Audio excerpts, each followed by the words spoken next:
नमस्कार, मी अश्विनी पुरी आणि तुम्ही पाहत आहात TV time news. TV time news मध्ये आपल्या सर्वांचं पुन्हा एकदा सहर्ष स्वागत। चला तर मग जाणून घेऊयात वर्ध्यातील टॉप 10 घडामोडींचा टॉप 10 आढावा। या विधानसभा निवडणुकीमध्ये आपला मतदानाचा हक्क बजावता यावा यासाठी आपलं नाव मतदार यादीमध्ये समाविष्ट असणं आवश्यक आहे।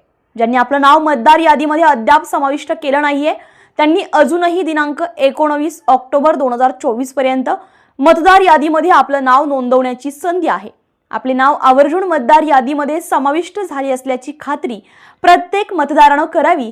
तसेच ज्यांनी अजून आपलं नाव मतदार यादीमध्ये समाविष्ट केले नाही त्यांनी तातडीने 19 ऑक्टोबरच्या आत आपलं नाव मतदार यादीमध्ये नोंदवावं, जेणेकरून मतदानाच्या दिवशी मतदानाचा आपला हक्क मतदारांना बजावता येईल, असं आवाहन जिल्हा निवडणूक अधिकारी तथा जिल्हाधिकारी राहुल कर्डिले यांनी केलं। राजकीय पक्ष निवडणूक लढवणारे उमेदवार यांना निवडणूक विषयक विविध शासकीय विभागाच्या परवानग्या घेण्यासाठी बऱ्याच कालावधी जात असल्यानं भारत निवडणूक आयोगाच्या निर्देशानुसार निवडणूक विषयक विविध परवानग्यांसाठी जिल्हास्तरीय एक खिडकी प्रणाली सुरू केली आहे। या एक खिडकी प्रणालीच्या राजकीय पक्षाच्या उमेदवारांनी तसेच इतर उमेदवारांनी लाभ घ्यावा, असं आवाहन जिल्हाधिकारी तथा वर्धा लोकसभा निवडणूक निर्णय अधिकारी राहुल कर्डिले यांनी केलंय। डॉक्टर बाबासाहेब आंबेडकर उत्सव समिती देवळी तथा त्रिरत्न बौद्ध विहार महिला मंडळ आंबेडकर नगर देवळी द्वारा आयोजित 68व्या धम्मचक्र प्रवर्तन दिन निमित्त भीमबुद्ध गीतांचा कार्यक्रम माजी खासदार रामदास तडस यांच्या उपस्थितीमध्ये संपन्न झालाय। यावेळी भारतरत्न डॉक्टर बाबासाहेब आंबेडकर यांचे विचार समाजासाठी प्रेरणादायी असल्याचं मत माजी खासदार रामदास तडस यांनी व्यक्त केलं।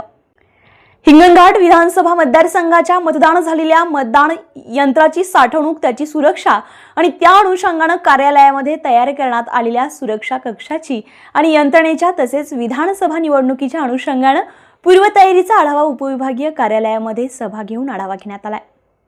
2 वर्षात किमान 20,000 एकर शेतजमीन सिंचनाखाली आणून शेतकऱ्यांना लागेल तेव्हा पाणी उपलब्ध करून देण्यात येणार आहे। आर्वी मतदारसंघातील नवीन सिंचन योजनेमध्ये पाईपलाईननं पाणी पुरवठा होणार असल्यानं शेतकऱ्यांची अतिरिक्त जमीन वाचणार आहे। शेतकऱ्यांच्या थेट शेतजमिनीपर्यंत पाईपलाईननं पाणी मिळणार आहे, असं सुमित वानखेडे यांनी पिंपळखुटा येथे वाढोणा पिंपळखुटा योजनेनं लाभान्वित होणाऱ्या शेतकऱ्यांनी आयोजित केलेल्या कार्यक्रमामध्ये सत्काराला उत्तर देताना सांगत होते। 30 गावांतील शेतकऱ्यांच्या वतीनं एकच मंचकावर सुमित वानखेडे यांचा यथोचित सत्कार करण्यात आला।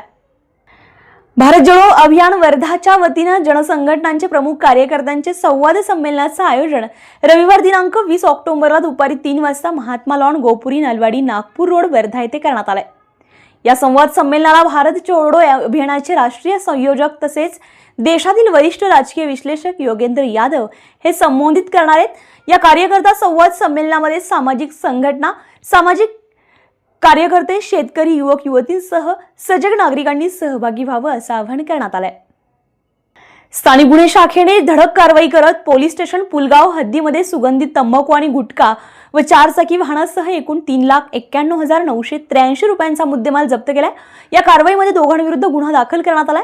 सदरची कारवाई पोलीस अधीक्षक अनुराग जैन, अप्पर पोलीस अधीक्षक डॉक्टर सागर कवडे, उपविभागीय पोलीस अधिकारी राहुल चव्हाण यांच्या निर्देशाप्रमाणे पोलीस निरीक्षक विनोद चौधरी, पोलीस उपनिरीक्षक उमाकांत राठोड तसेच प्रभारी शिपाई लोहार, अन्न सुरक्षा अधिकारी, स्थानिक गुन्हे शाखा वर्धा यांनी केली आहे।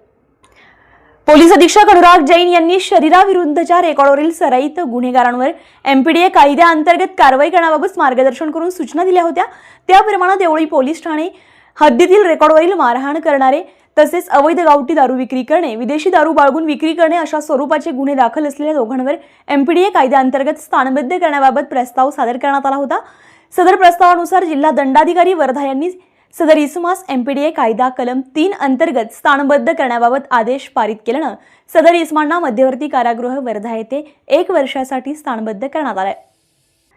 जिल्ह्यातील सर्व शासकीय, निमशासकीय कार्यालय, संस्था आणि शासकीय विश्रामगृहाच्या आवारामध्ये कोणत्याही राजकीय पक्षाने निवडणूक लढवणाऱ्या उमेदवारांना किंवा त्यांच्या प्रतिनिधींना किंवा त्यांच्या हितचिंतकांना सभा घेण्यास मनाई करण्यात आली आहे। तसेच जिल्ह्यातील सर्व शासकीय, निमशासकीय कार्यालय, शासकीय विश्रामगृह, सार्वजनिक ठिकाणे, रस्त्यावर कोणत्याही राजकीय पक्षाने, व्यक्तीने, संघटनेने निवडणूक लढवणाऱ्या उमेदवारांना किंवा त्याच्या प्रतिनिधीने किंवा त्यांच्या हितचिंतकांना धरणे, आंदोलन, मोर्चा, निदर्शने, उपोषण करण्यावर प्रशासनाने निर्बंध लावलेत। शेतकरी बांधवांनी मर आणि मुळकूज रोगाच्या व्यवस्थापनासाठी हरभरा पीक पेरणीपूर्वीपासून तसेच पेरणीच्या वेळी ट्रायकोडर्मा मित्रबुरशीचा वापर तसेच बीज प्रक्रिया करूनच पेरणी करणे गरजेचं आहे.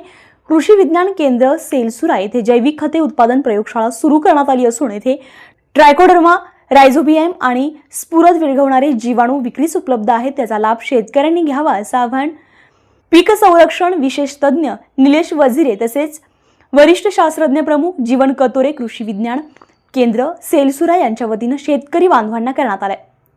अशाच नवनवीन घडामोडी पाहण्यासाठी पाहत रहा टीव्ही टाइम न्यूज. तोपर्यंत मी अश्विनी आपली रजा घेते. नमस्कार.